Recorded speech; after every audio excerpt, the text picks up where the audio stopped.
I gave you my heart. Before we get into the video, I do want to say I'm not going to mention the typical words that disabled people get called or people shouldn't be calling disabled people. For example, this word here and many more.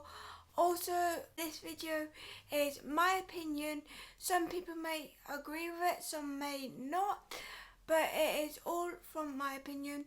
So luckily I have never been called names because of my disability or anything like that, but I have been pointed out or anything like that because of my disability.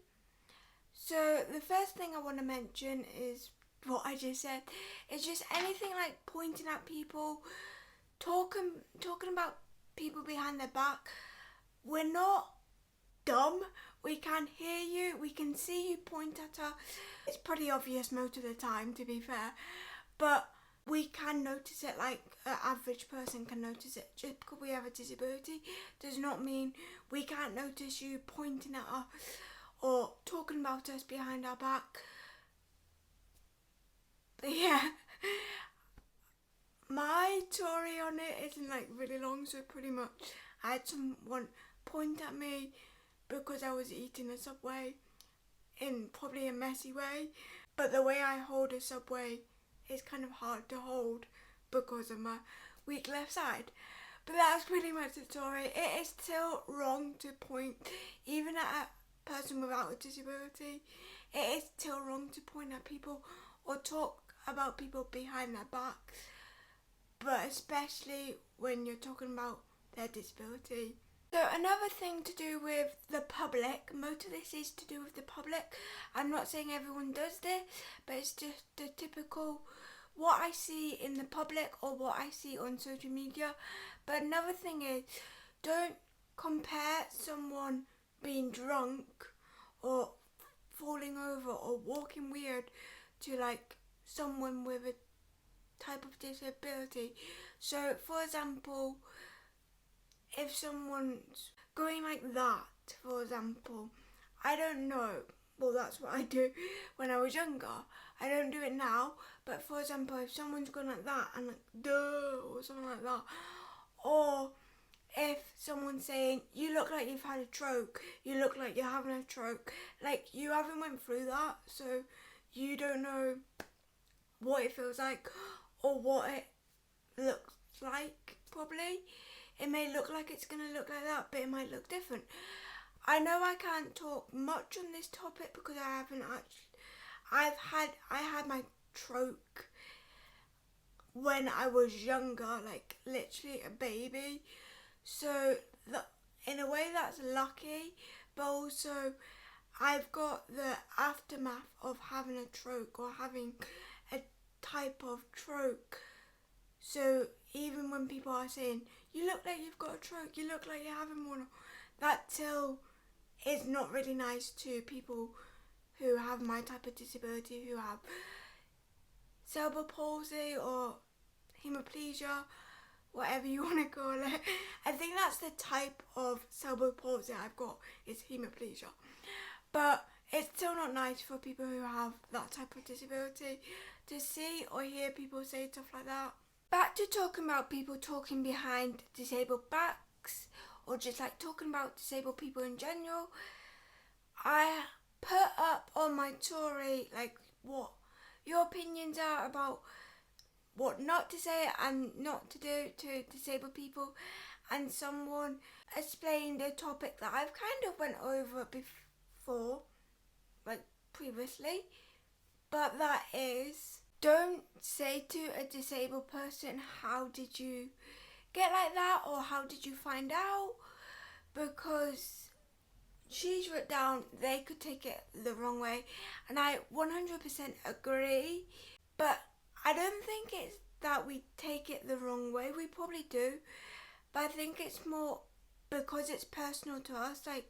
We've grown up with it, we've done this, you haven't experienced the things we have, so it's you going, oh, how did you find out, or why do you have that, oh, most of the time people have grown up with it, so it's their normal.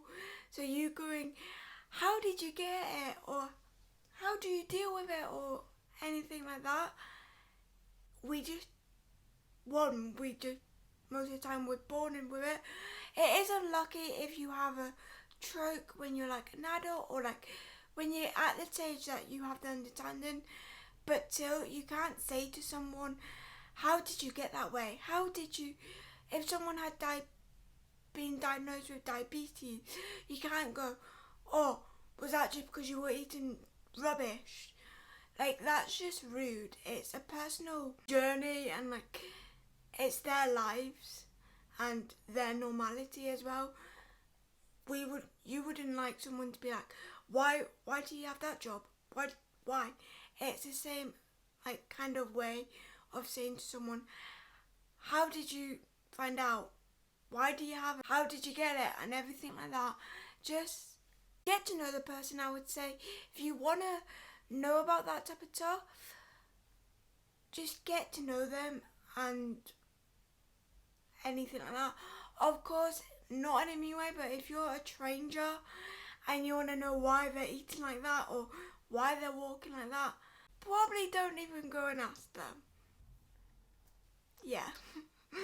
If you know of them, just like become friends with them, and they'll get to the point that they'll feel comfortable just to casually talk about stuff like that, and it won't feel awkward. Last and final thing I want to talk about is probably a topic that many people would disagree with, but with me being disabled and having a disability, I have a strong opinion about this.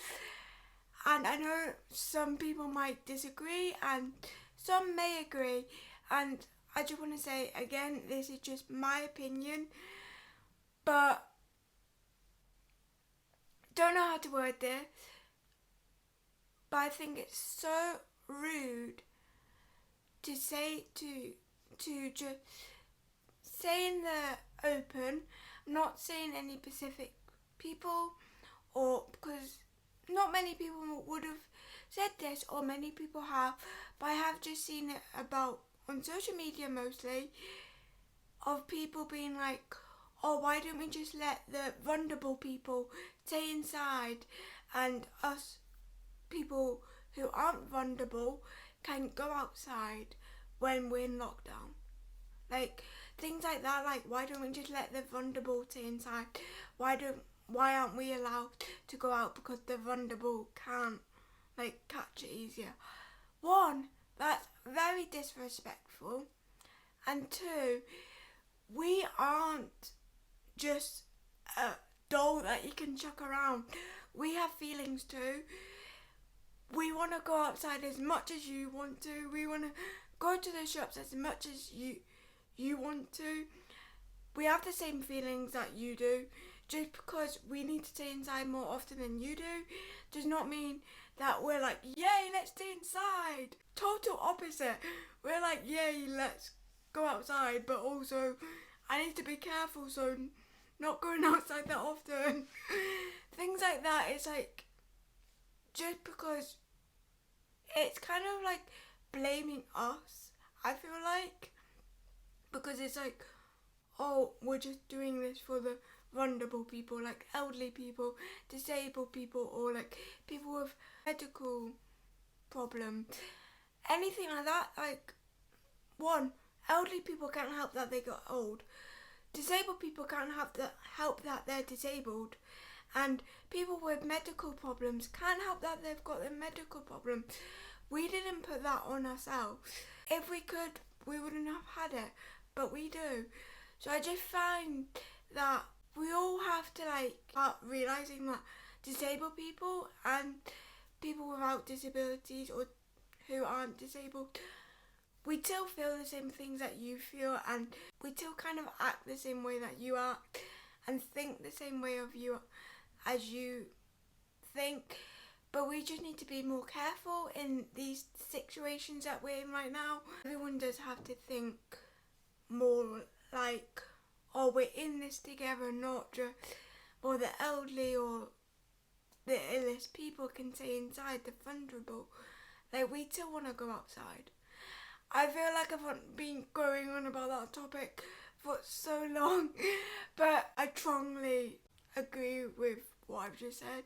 I just think it's kind of disrespectful when people just push people who are disabled or vulnerable, in this case of how they're splitting it, to the side and think they're a doll or something that they can just push about. Like, we still have feelings, we still want to go outside, and I feel like I'm talking about this too much, but hope I got my point of view on all the topics.